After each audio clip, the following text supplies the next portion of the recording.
क्या सचमुच केदारनाथ धाम से 228 किलो सोना गायब हो गया है? क्योंकि खुद शंकराचार्य ने ये सवाल उठाया है।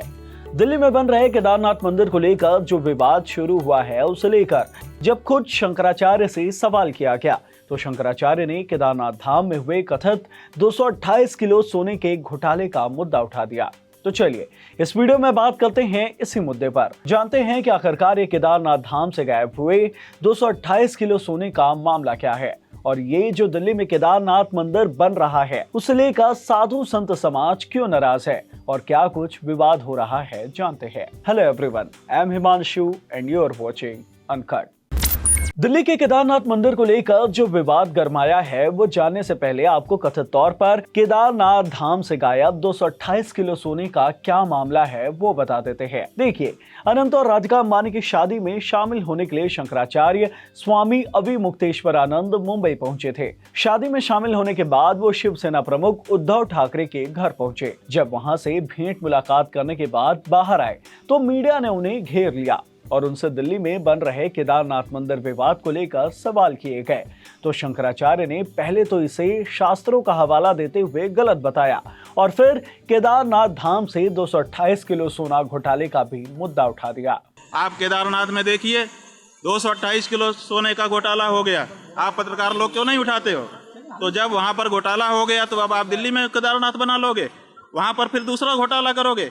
228 किलो सोना केदारनाथ से गायब कर दिया गया, ये कहाँ का नियम है? क्यों नहीं उठाते हो प्रेस वाले इस बात को? आज तक कोई जांच तक नहीं बैठाई गई। 228 किलो सोना का घोटाला केदारनाथ में हो गया, कौन जिम्मेदार है? क्यों इस बारे में जांच नहीं होती है? क्यों भाई इस बारे में निर्णय नहीं होता है?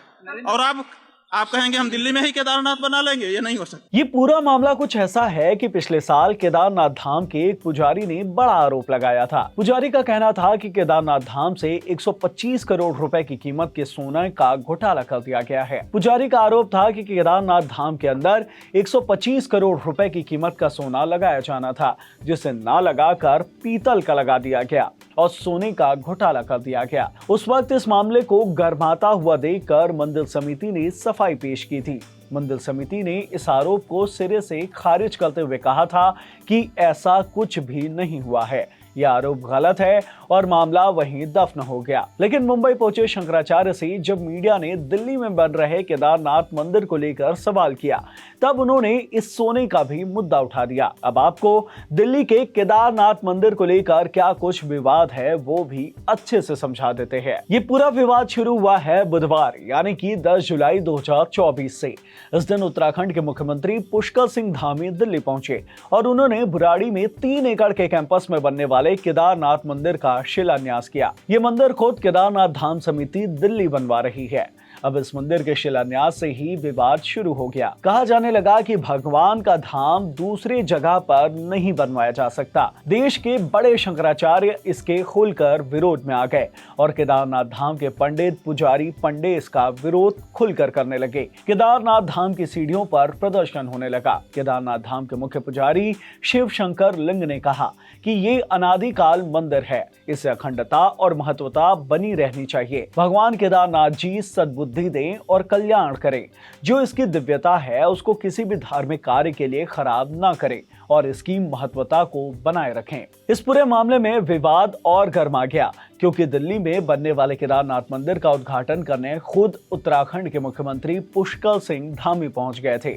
इसे लेकर पंडित पुरोहितों के बयान सामने आने लगे। बद्रीनाथ केदारनाथ टेम्पल कमेटी के पूर्व अध्यक्ष गणेश गोदियाल ने कहा कि मुख्यमंत्री जी ने इसका शिलान्यास किया है, जिसका असर हमारी धार्मिक मान्यताओं पर पड़ा है। अब इसके अलावा खुद शंकराचार्य अविमुक्तेश्वरानंद ने भी खुलकर इस मंदिर का विरोध किया। केदारम हिमवत पृष्ठे, जो केदार है वो हिमालय के पृष्ठभाग में है, माने हिमालय में केदार है। तो आप दिल्ली में कहाँ से ला के रख दोगे केदार को?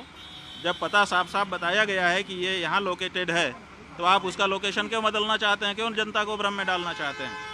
आप भगवान के 1000 नाम है, किसी नाम से स्थापना करके पूजा करिए, लेकिन केदारनाथ धाम दिल्ली में बनेगा, ये अनधिकार चेष्टा है और ये नहीं होना चाहिए। मामले को गरमाता हुआ देख उत्तराखंड के मुख्यमंत्री बैकफुट पर आ गए और फिर पुष्कर सिंह धामी ने सफाई दी। सीएम धामी ने कहा कि हमारे ज्योतिर्लिंग का एक ही स्थान है, दूसरे स्थान पर धाम नहीं हो सकता है। स्थान पर मंदिर बनते रहते हैं। केदारनाथ उत्तराखंड में है, दूसरे स्थान पर नहीं हो सकता है। ठीक ऐसे ही दिल्ली में मंदिर बनवा रहे केदारनाथ धाम ट्रस्ट बुराड़ी के अध्यक्ष की भी सफाई सामने आई। अध्यक्ष सुरेंद्र रौतेला ने कहा कि दिल्ली में केदारनाथ मंदिर बन रहा है, धाम नहीं। केदारनाथ धाम दिल्ली ट्रस्ट इस मंदिर का निर्माण करवा रहा है। उत्तराखंड सरकार का इससे कोई लेना देना नहीं है। देश भर में माता वैष्णो देवी, बांके बिहारी मंदिर के कई मंदिर हैं, लेकिन इससे आस्था पर प्रभाव नहीं पड़ता। जिसको जहां जाना होता है वह जाते हैं। लेकिन खुद मुख्यमंत्री के और मंदिर बनवा रहे ट्रस्ट के अध्यक्ष की सफाई के बाद भी यह मामला शांत नहीं हुआ है। केदारनाथ धाम की सीढ़ियों पर साधु सन्यासी विरोध जता रहे हैं। वैसे आपको बता दें, ये जो दिल्ली में केदारनाथ धाम की तर्ज पर जो मंदिर बन रहा है, ये देश का कोई पहला मामला नहीं है। इससे पहले भी केदारनाथ और बद्रीनाथ धाम की तर्ज पर मंदिर बन चुके हैं या फिर बन रहे हैं, जिसे लेकर किसी भी तरह का कोई विवाद अब तक नहीं हुआ था।